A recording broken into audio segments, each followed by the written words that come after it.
अब सभी को जय मसीह की प्रिय। फिर से एक बार स्वागत है हमारे YouTube चैनल जीसस एवरीडे में। प्रिय, आज के इस वीडियो में बाइबल की 5 अद्भुत वचनों के बारे में बताने वाला हूं। अगर कोई बीमार व्यक्ति सुबह सुबह उठते ही यह 5 वचन को पढ़ता है, यह भला मनुष्य भी मन में बार बार दोहराता है, तो उनके शरीर में चल रही सारी बीमारी, कोई भी परेशानी ठीक हो जाएगा। प्रिय, इन वचनों को सुनने से बीमार खुद ब खुद गायब होने लगेंगे। प्रिय, जब हम इन वचनों को नियमित रूप से अध्ययन करते हैं तो इसका प्रभाव डायरेक्ट हमारे शारीरिक और मानसिक स्वास्थ्य पर पड़ता है, जिसके वजह से हमारे शरीर में बीमार से छुटकारा पाने का संभावना अधिक हो जाता है।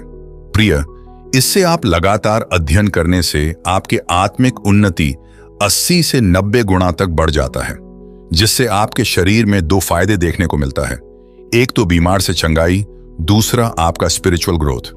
प्रिय, आपको सुनकर अचंभा होगा कि इन सारे वचनों को दोहराकर हमारे कितने मसीह भाई और बहन को रातों रात चंगाई प्राप्त हुई। इसीलिए आप इन 5 वचनों को जरूर जानें। तो चलिए प्रिय, वो वचन कौन सा ही? प्रिय, अगर आप अभी तक हमारे वीडियो को लाइक नहीं किए ही तो जल्दी जल्दी लाइक कर दें, और नए हो तो अवश्य सब्सक्राइब करें और वीडियो को बिना स्किप किए अंत तक देखें। तो चलिए जानते हैं उन 5 वचनों को, जिसे मन में बार बार मनन करने से बीमार अपने आप ठीक हो जाता है। पहला वचन, हे यिर्मयाह 17 वचन 14, हे यहोवा मुझे चंगा कर तो मैं चंगा हो जाऊंगा, मुझे बचा तो मैं बच जाऊंगा, क्योंकि मैं तेरी ही स्तुति करता हूं। ये शब्द उस भविष्यद्वक्ता के हैं जो अपने पापों और पतन के प्रति सचेत था, और इस भ्रष्ट और पतनशील समय में उसने जो भूमिका निभाई थी उसके प्रति भी सचेत था, और अपने आप को चंगा करने में अपनी असमर्थता के प्रति सचेत था, और उसे चंगा करने के लिए प्रभु की शक्ति से पूरी तरह संतुष्ट था, और उसे पूरा भरोसा था कि यदि वह उसके द्वारा चंगा हुआ है तो वह पूरी तरह और प्रभावी रूप से चंगा हो जाएगा। इसलिए वह उससे प्रार्थना करता है। पाप रोग हैं, उन्हें चंगा करना उनकी क्षमा है।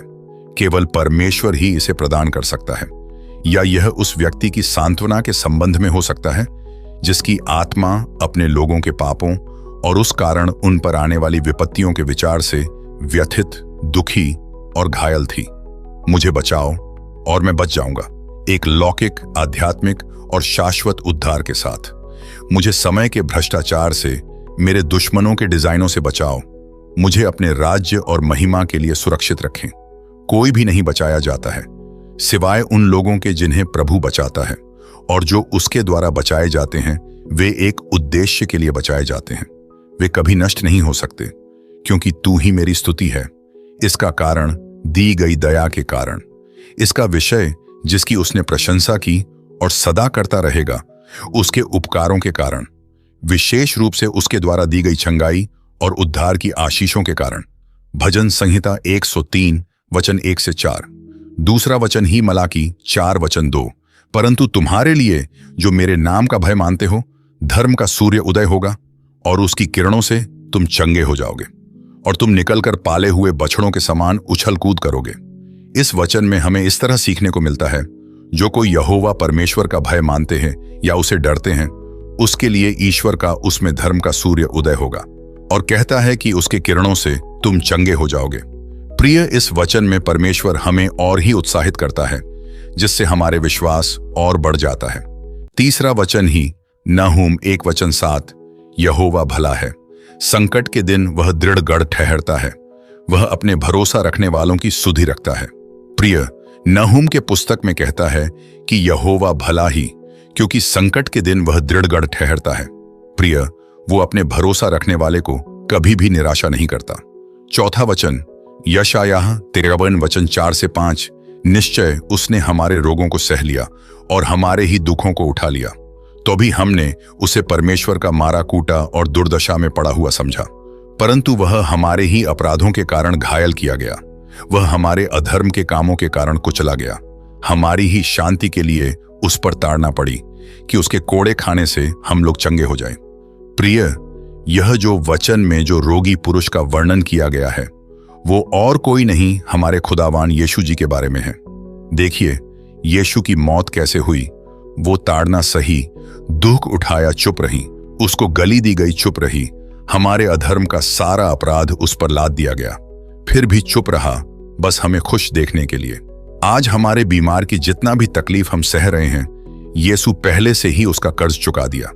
इसीलिए प्रिय, उसको सब पता है कि आप किस हालत में दीन गुजर रहे हो। बस आप प्रार्थना के साथ वचन को मनन करो, बार बार मन में यही वचन बोलो। ऐसा करने से आपको और हिम्मत और आपके अंदर चंगाई महसूस होगा। आप आत्मा में और बाहर जाओगे। यह अंतिम वचन बहुत ही शक्तिशाली है।